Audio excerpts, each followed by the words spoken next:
نور کی ساس ہر وقت اپنے بیٹے کو بھڑکائے رکھتی کہ تم جو بھی پیسے اپنی بیوی کو دیتے ہو وہ جا کر اپنی ماں کو دے آتی ہے۔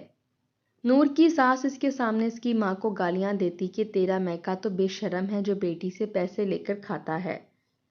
ماں کی باتوں میں آ کر نور کے شوہر نے اس کو پیسے دینا بند کر دیے اور نور کو ایک ایک چیز کے لیے ترسنا پڑتا۔ ساری تنخواہ نور کا شوہر تنویر اپنی ماں کو دیتا، جس میں پیسے بچا بچا کر تنویر کی ماں نے اپنے بیٹے کو قسطوں پر پلاٹ لے دیا۔ لیکن جیسے ہی قبضہ لینے کا وقت آیا، ماں بیٹے کے قدموں تلے سے زمین نکل گئی۔ وہ زمین تو تنویر، آپ کی تنخواہ مل گئی، مجھے کچھ پیسوں کی ضرورت تھی، نور نے ہچکچاتے ہوئے اپنے شوہر سے کہا۔ یہ ہچکچاہٹ بھی اس لیے تھی کیونکہ جب تنخواہ ملتی تنویر ایک معقول رقم نور کے ہاتھ پر رکھ دیا کرتا تھا، جسے نور اپنی مرضی سے استعمال کیا کرتی تھی۔ مگر اب مہینے کی 3 تاریخ بھی گزر چکی تھی، بلکہ آج 9 تاریخ ہو گئی تھی، لیکن تنویر نے اسے پیسے نہیں دیے تھے۔ چھوٹے موٹے اخراجات کے لیے نور پریشان ہونے لگی تو وہ تنویر کے پاس جا کھڑی ہوئی اور ہاتھ ملتے ہوئے اس سے پیسے مانگنے لگی۔ نور کی بات سنتے ہی تنویر کے ماتھے پر بل پڑ گئے، کہنے لگا، تنخواہ مل گئی تھی اور میں نے سارے پیسے اماں کے ہاتھ پر رکھ دیے ہیں، اب سے وہی گھر کا خرچہ چلائیں گی، تمہیں جس چیز کی بھی ضرورت ہوگی اماں سے کہنا، وہ تمہیں لا دیں گی۔ نور نے پریشانی سے تنویر کی طرف دیکھا۔ ایسا نہیں تھا کہ ضرورت کی چیز مانگنے پر ساس صاف انکار کر دیتی، مگر جو وہ کچھ کرتی تھی اس کے بارے میں ساس کو نہیں بتا سکتی تھی۔ وہ تو اپنے خرچ میں سے ہی بڑی سہولت کے ساتھ پیسے بچا کر اپنا مقصد آسانی سے پورا کر لیا کرتی تھی، مگر اب اگر ساس سے پیسے مانگنے پڑتے تو وہ ضرور پوچھتی کہ پیسے کس مقصد کے لیے چاہیے۔ اس طرح نور کا راز کھل جاتا، جو اسے ہرگز منظور نہیں تھا۔ اسے سمجھ نہ آئی کہ وہ کیا کرے، وہ تو پھنس ہی چکی تھی۔ مجھے آپ ہی جیب خرچ دے دیا کرے نا، میں بار بار امی کو کیسے پریشان کروں؟ نور نے پریشانی سے کہا تو تنویر نے گھور کر اسے دیکھا۔ امی پریشان نہیں ہوتی، تمہیں جو بھی چاہیے امی سے کہہ دیا کرو، اور اب جاؤ میرا سر نہ کھاؤ، کھانا لگا دو۔ یہ نہیں کہ شوہر دفتر سے تھکا ہارا آیا ہے، اسے کچھ کھانے کے لیے دے دوں، اس کی کچھ خدمت کر دوں، الٹا تم پیسوں کا مطالبہ لے کر بیٹھ گئی ہو اور اس بات کو چھوڑ ہی نہیں رہی۔ تنویر کو نور پر غصہ ہی آ گیا تھا، جبکہ نور الجھی ہوئی کمرے سے باہر نکل آئی۔ تنویر کا رویہ اس کی سمجھ سے باہر تھا۔ تنویر نے اس کے ساتھ کبھی بھی ایسا نہیں کیا تھا، البتہ کافی دنوں سے وہ تنویر کے بدلے بدلے سے انداز دیکھ رہی تھی۔ پہلے جو اس کی باتوں میں بھرپور دلچسپی لیا کرتا تھا، اب بس ہاں میں ہاں ملا دیتا تھا۔ اس کے لیے اکثر کوئی نہ کوئی چیز کھانے کے لیے لایا کرتا تھا، لیکن اب کافی دن سے اس کے لیے کچھ بھی نہیں لایا تھا، اور اب جو خرچ اسے دیتا تھا وہ بھی بند کر دیا تھا، بلکہ چھوٹی سے چھوٹی ضرورت کو پورا کرنے کے لیے اسے اپنی ماں کا محتاج بنا دیا تھا۔ نور کو تحفے، تحائف یا کھانے پینے کی چیزیں نہ ملنے سے کوئی مسئلہ نہیں تھا، مگر جیب خرچ بند ہونے سے مسئلہ ہو رہا تھا۔ نور نے الجھی ہوئی کیفیت کے ساتھ کھانا لگایا۔ تنویر اور اس کی ساس ڈائننگ ٹیبل پر بیٹھ گئے، نور بھی وہیں پر بیٹھ گئی۔ سب نے مل کر کھانا کھایا اور پھر نور نے برتن سمیٹ کر کچن صاف کرنا شروع کر دیا۔ ساس اور شوہر کمرے میں چلے گئے، شوہر بھی ساس کے کمرے میں ہی تھا۔ نور نے جلدی سے چائے بنائی تاکہ ان کو دے سکے۔ اس بار تو اس کو پیسے نہیں دیے نا، میں نے تجھے پہلے ہی کہا تھا جب پیسے نہیں دے گا تو وہ ایسے ہی پریشان ہوگی اور طرح طرح کے بہانے بنائے گی، کہے گی میں امی کو پریشان نہیں کرنا چاہتی، اور دیکھ لے میری بات سچی ہو گئی ہے، تیری بیوی کو مجھ سے گھر کا خرچ لینا منظور نہیں ہے۔ نور ٹرے لے کر ابھی کمرے کے دروازے میں ہی تھی جب اس کے کانوں میں ساس کی آواز پڑی تو وہ چونک گئی اور وہیں پر رک گئی۔ وہ جانتی تھی کہ یہ غلط حرکت ہے، مگر سننا چاہتی تھی کہ آخر ساس اس کے بارے میں کون سی باتیں بیٹے کے کانوں میں ڈال رہی ہے۔ ہاں، ہوا تو ایسا ہی تھا، جب میں نے اسے خرچ نہ دینے کی بات کی تو وہ پریشان سی ہو گئی۔ مجھے تو ترس بھی آیا، ماں بیچاری کو دے دیا کرو نا خرچ، گھر کے تمام خرچے میں اچھے سے سنبھال تو رہا ہوں، پھر بیوی کو کیوں ترسا کر رکھوں؟ اس کے شوہر کی احتجاجی آواز کچھ بلند ہوئی، تبھی ساس نے ڈانٹتے ہوئے کہا، نہیں، اب اسے 1 پائی بھی نہیں دیا کریں گے، ضرورت کی ہر چیز میں خود لے کر دوں گی، مجھے اس پر ذرا بھی اعتبار نہیں ہے، یہ اپنے سارے پیسے اپنی ماں کو دے آتی ہے۔ بے شرم کو میاں کی کمائی کا ذرا بھی احساس نہیں ہوتا، اپنے میاں کی کمائی میکے پر لٹاتے ہوئے ذرا خیال نہیں کرتی۔ جبکہ تنویر کہنے لگا اچھا ماں، جیسا آپ کو بہتر لگے ویسا ہی ہوگا، اور دروازے میں ہی نور سن سی کھڑی رہ گئی۔ اس کی ماں کیسے اس کے سامنے نور کے والدین کو گالیاں دے رہی تھی، نور کو بے شرم کہہ رہی تھی، مگر تنویر چپ چاپ بیٹھا ہوا تھا۔ پہلے تو اس کی ماں ذرا سی نور کے خلاف کوئی بات کیا کرتی تھی تو وہ بھڑک جایا کرتا تھا۔ اب ایسا بھی کیا ہو گیا تھا کہ وہ اس کے بارے میں گالیاں سن کر بھی خاموشی سے بیٹھا ہوا تھا، اپنی ماں کو اف تک نہیں کہہ رہا تھا۔ نور کا دل دکھ سے بھر گیا، مگر اس کے ساتھ ساتھ ہی اسے جیب خرچ کی پریشانی بھی ہونے لگی۔ روتے ہوئے جائے نماز بچھا کر بیٹھ گئی اور کہنے لگی، یا اللہ، دلوں کے حال تو ہی جانتا ہے، تو جانتا ہے میں اپنے شوہر کی کمائی کس راہ پر خرچ کرتی ہوں، ضائع نہیں کرتی۔ مجھے تنویر کی دن رات کی محنت کا احساس ہے، مگر وہ تو مجھ پر ہی شک کرنے لگے ہیں، اپنی ماں کی باتوں میں آ کر مجھ پر الزام لگانے لگے ہیں۔ تو ہی کوئی راستہ نکال دے۔ وہ کافی دیر دعا مانگتی رہی، جب تک وہ نماز سے فارغ ہوئی تنویر بھی کمرے میں آ گیا تھا۔ اس نے نور کو مخاطب بھی نہ کیا، چپ چاپ بیڈ پر لیٹ گیا اور کچھ ہی دیر بعد کمرہ اس کے خراٹوں کی آواز سے گونجنے لگا۔ نور نے دکھ سے تنویر کی طرف دیکھا۔ ایسا پہلے کبھی نہیں ہوا تھا کہ وہ اس سے بات کیے بغیر ہی سو گیا ہو۔ یقیناً اس کی ماں نے اسے پٹیاں پڑھا کر بالکل اس کے خلاف کر دیا تھا۔ اگلی صبح نور اٹھی تو اس کے ذہن میں ایک ترکیب آ چکی تھی۔ وہ سلائی اور کڑھائی کا کام بہت اچھے طریقے سے جانتی تھی۔ سلائی تو اس قدر زیادہ نہیں آتی تھی، مگر کڑھائی بے حد خوبصورت کرتی تھی، کپڑے میں جان ڈال دیتی تھی۔ کوئی دیکھ کر کہہ نہیں سکتا تھا کہ وہ کڑھائی ہاتھ سے کی گئی ہے۔ اس نے صبح صبح گھر کے کام نپٹائے اور اپنی ساس سے اجازت لے کر ساتھ والی ہمسائی کے گھر میں چلی گئی، جو کہ اصل میں ان کی رشتہ دار خاتون بھی تھیں۔ ان کے پاس جا کر کہنے لگی، خالہ، ہماری شادی کی سالگرہ قریب آ رہی ہے اور میں تنویر کو اپنے پیسوں سے کوئی تحفہ دینا چاہتی ہوں۔ جو جیب خرچ وہ مجھے دیتے ہیں اصل میں وہ بھی تو انہی کے پیسے ہوتے ہیں۔ مجھے کوئی ایسا طریقہ بتائیں جس سے میں پیسے کما سکوں۔ وہ جان بوجھ کر یہ بات کہہ رہی تھی تاکہ اس کے ساتھ ساتھ اس کے شوہر کا بھرم بھی قائم رہے۔ خالہ کہنے لگی، بیٹا یہ تو بہت اچھی بات ہے کہ تو اپنے میاں سے کتنی محبت کرتی ہے، دیکھ تو پنکھے اور چنگیرے وغیرہ تو بنا لیتی ہے نا۔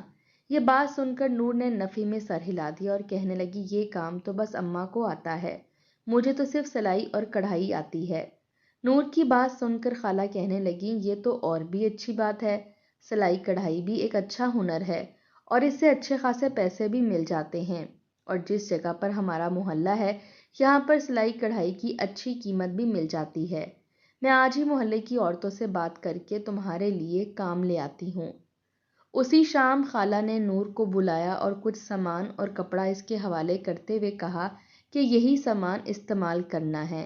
ایک سیٹھانی نے آرڈر دیا ہے، اگر اسے کڑھائی پسند آ گئی تو وہ اپنی 3 بیٹیوں کے لیے بھی ایسے ہی جوڑے بنوائے گی۔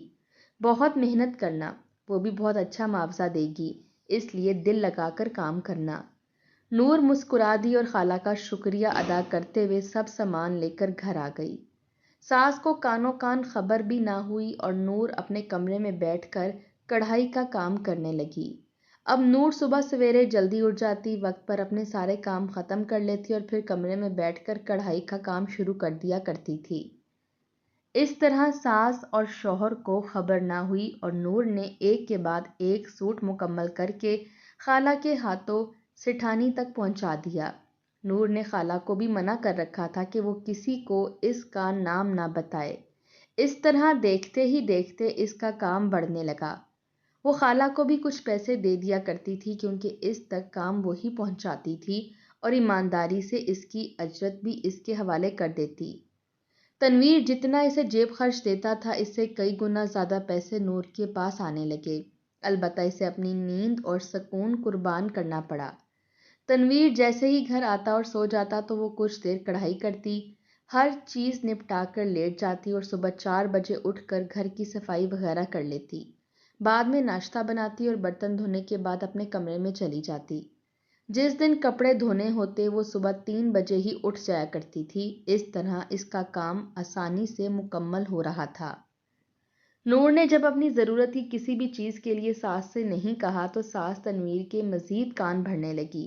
کہنے لگی، دیکھا، میں نہ کہتی تھی کہ یہ اپنے میکے میں پیسے دیتی ہے، ایسا ہی ہے۔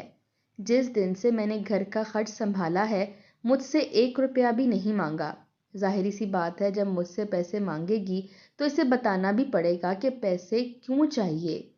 تنویر بھی ماں کی بات سن کر سر ہلانے لگا اور کہنے لگا، مجھے تو خبر ہی نہیں تھی، میرے پیٹھ پیچھے نور یہ سب کرتی پھر رہی ہے۔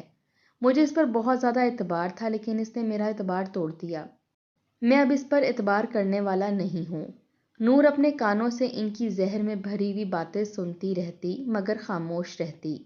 وہ یہی سوچتی تھی کہ ایک وقت اس کا بھی آئے گا، اللہ اسے اس کے صبر کا اجر دے گا۔ شوہر نے کبھی یہ جاننے کی کوشش ہی نہیں کی تھی کہ اب وہ اپنا خرچ کہاں سے کرتی ہے، اس کی ضروریات کی 100 چیزیں ہیں وہ کہاں سے لیتی ہے۔ وہ بس ماں کی باتوں پر یقین کر کے بیٹھ گیا تھا۔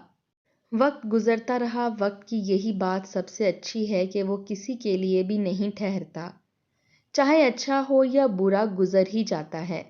شوہر کی باتوں نے نور کے دل کو زخمی کر دیا تھا مگر اس نے خود کو حالات کے سپرد کر دیا تھا۔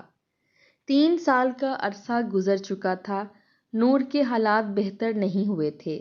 ساس نے ظلم کے نئے طریقے اپنانے شروع کر دیے تھے۔ اب تو نور اپنے میکے جاتے ہوئے بھی ڈرتی تھی۔ غریب ماں تھی، باپ برسوں پہلے فوت ہو چکا تھا، ایک بھائی تھا وہ بھی معذور تھا، لیکن ماں نے ہمت نہیں ہاری تھی۔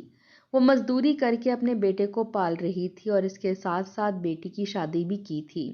اب نور اپنے میکے جانے سے ڈرتی تھی کہ کہیں ساس اس پر کوئی الزام ہی نہ لگا دے۔ ماں خود ہی وقت نکال کر بیٹی سے ملنے چلی آیا کرتی تھی، لیکن ساس کو وہ بھی برداشت نہیں ہوتا تھا۔ نور صبر کر کے رہ جاتی تھی کیونکہ ماں نے اس کے سامنے ہاتھ جوڑ کر کہا تھا کہ کچھ بھی ہو جائے اپنا گھر بسا لینا۔ ایک ایک بار اس کی ذمہ داری بہت مشکل سے ادا کی ہے۔ نور ماں کی اس بات کے آگے بے بس ہو جایا کرتی تھی۔ گزرنے والے 3 سالوں میں نور کے لیے ایک ایک دن آزمائش بن کر آیا تھا۔ وہی دن تھے جب شوہر نے اس پر بھروسہ چھوڑ دیا تھا اور ساس نے ہر وقت اس کے خلاف زہر گھولا تھا۔ تنویر کی ماں نے بیٹے کی تنخواہ پر قبضہ جما لیا تھا اور ایک ایک روپیہ سنبھال کر پلاٹ کی قسطوں میں ڈالتی رہتی۔ دن رات ماں اور بیٹے کے درمیان صرف اسی موضوع پر باتیں ہوتی کہ جب قبضہ ملے گا تو کس شان سے اس گھر میں جائیں گے۔ ان کے دل میں غرور تھا کہ ہم نے عقل سے کام لیا ہے، ہم نے صبر کیا ہے اور اس صبر کا پھل ملنے والا ہے، لیکن حقیقت یہ تھی کہ ان کا یہ صبر نور کی قربانیوں سے جڑا تھا۔ نور نے تنویر کی بیوی ہوتے ہوئے بھی ایک مشکل وقت کاٹا تھا، پیسہ ہوتے ہوئے بھی تنگی دیکھی تھی۔ نور کی زندگی ان 3 سالوں میں صرف مشکلات کا دوسرا نام تھی۔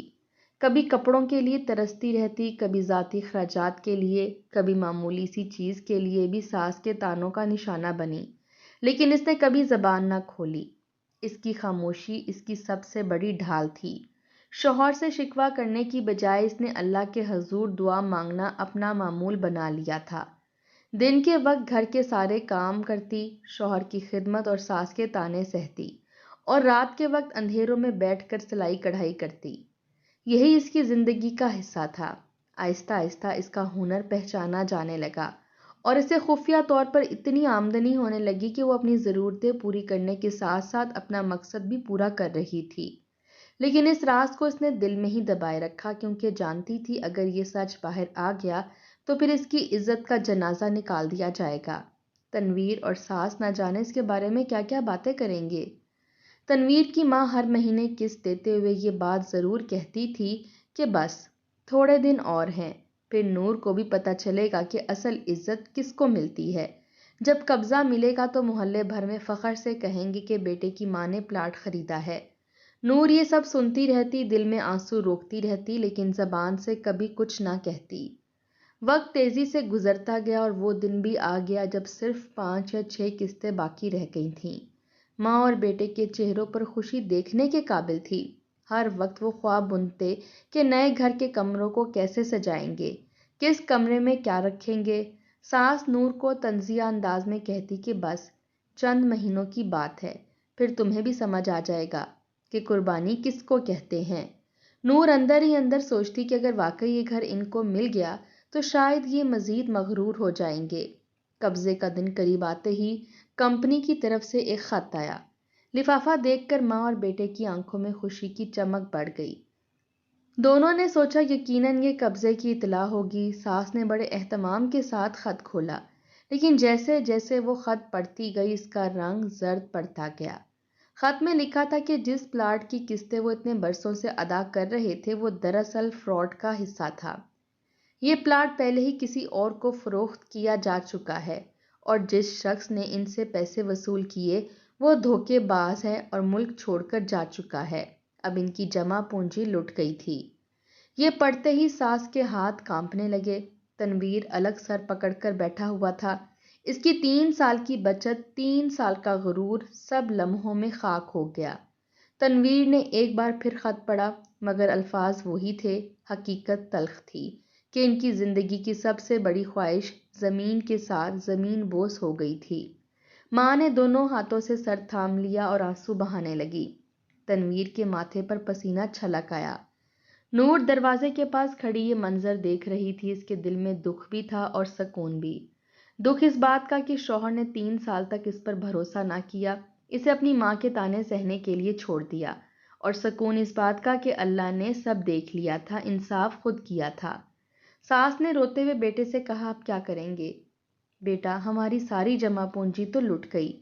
تنویر خاموش کھڑا رہا، اس کے پاس جواب نہیں تھا۔ وہ سوچ رہا تھا اگر 3 سال پہلے اس نے نور کا ساتھ دیا ہوتا، اگر ماں کی اندھی باتوں پر اعتبار نہ کرتا تو شاید آج یہ دن دیکھنے کو نہ ملتا۔ نور نے آنکھیں بند کر کے شکر ادا کیا۔ اسے یقین تھا کہ صبر کا صلہ کبھی ضائع نہیں جاتا۔ آج وہ دن تھا جب ماں اور بیٹا پچھتاوے کے آنسو رو رہے تھے، اور نور کے آنسو سکون کے آنسو بن گئے تھے۔ لیکن اپنی ساس اور شوہر کو اس نے مشکل وقت میں اکیلا نہیں چھوڑا۔ اماں، اب میں کیا کروں گا؟ میری ساری تنخواہ تو قرض اتارنے میں چلی جایا کرے گی۔ اس پلاٹ کے حصول کے لیے میں نے اچھا خاصا قرض بھی لیا تھا۔ تنویر کو ایک اور پریشانی لاحق ہوئی۔ نور سے اب صبر نہ ہوا اور کمرے میں گئی اور اپنی شادی کے تمام زیورات اٹھا کر لائی، اور ایک بڑا سا لفافہ اس نے لا کر تنویر کے ہاتھوں پر رکھ دیا۔ تنویر نہ چاہتے ہوئے بھی اس کی طرف دیکھنے لگا، کہنے لگا، نور، یہ سب کیا ہے؟ نور نے کہا، یہ میرے زیورات ہیں، انہیں بیچ کر آپ اپنے قرض اتار دیجئے۔ یہ کچھ رقم ہے، اسے ہمارے گھر کا خرچ چلائیں گے۔ اور پھر ایک فائل تنویر کے ہاتھوں میں رکھ دی اور کہنے لگی، یہ اس پلاٹ کے کاغذات ہیں جس کی 2 اقساط ابھی میں نے دینی ہے، لیکن وہ بھی جلد دے دوں گی۔ اس پر ہمارا گھر بنے گا، وہ گھر جس کا خواب آپ نے مانا اور میں نے دیکھا تھا، مگر آپ لوگوں نے مجھ پر بھروسہ نہیں کیا۔ میں نے تو آپ لوگوں سے چھپا کر سلائی کڑھائی کرنا شروع کی اور اس کے پیسے بچاتے ہوئے یہ پلاٹ لے لیا۔ آپ لوگ مجھ پر غلط الزام لگاتے تھے کہ میں پیسے اپنی ماں کو دے کر آتی ہوں۔ میں اپنے خرچ میں سے پیسے بچا کر پلاٹ کا ایڈوانس دینا چاہتی تھی۔ میں بس آپ کو سرپرائز دینا چاہتی تھی، لیکن آپ لوگوں نے تو میری امیدوں کو ہی توڑ دیا۔ نور کی آنکھوں سے آنسو بہنے لگے تھے۔ یہ دیکھ کر تنویر اسے معافی مانگنے لگا۔ احساس ندامت سے شرمندہ ہوتے ہوئے بہت سی معافیاں مانگی، کہنے لگا، مجھے معاف کر دو، میں نے تمہیں غلط سمجھا۔ تم میری بیٹی سے بھی بڑھ کر ثابت ہوئی، لیکن میں تمہاری ساس بھی اچھی نہ بن پائی۔ ساس کی شرمندگی دیکھ کر نور اپنے ہاتھ جوڑ کر انتہائی دل سے معاف کرنے لگی۔ 2 سال کا مزید عرصہ گزرا تو پلاٹ پر ایک خوبصورت عمارت بن گئی تھی۔ نور اور تنویر نے دن رات محنت کی تھی اور اسی محنت کا پھل آج انہیں مل گیا تھا۔ لیکن اس بار تنویر نے بھی مایوس نہیں کیا تھا۔ جیسے ہی گھر مکمل ہوا، وہاں پر محفل کی ایک تقریب رکھی گئی۔ تنویر غائب تھا، اور جب وہ واپس آیا تو ان کی آنکھوں میں خوشی سے آنسو آ گئے۔ وہ اپنے بھائی اور ماں کو لے کر آیا تھا، اور پھر یہ اعلان کر دیا کہ وہ اب ہمیشہ اس کے ساتھ رہیں گے۔ ساس نے بھی دل سے اپنی بہو کا ویلکم کیا، اور اس طرح یہ لوگ ایک خوشی کی زندگی گزارنے لگے۔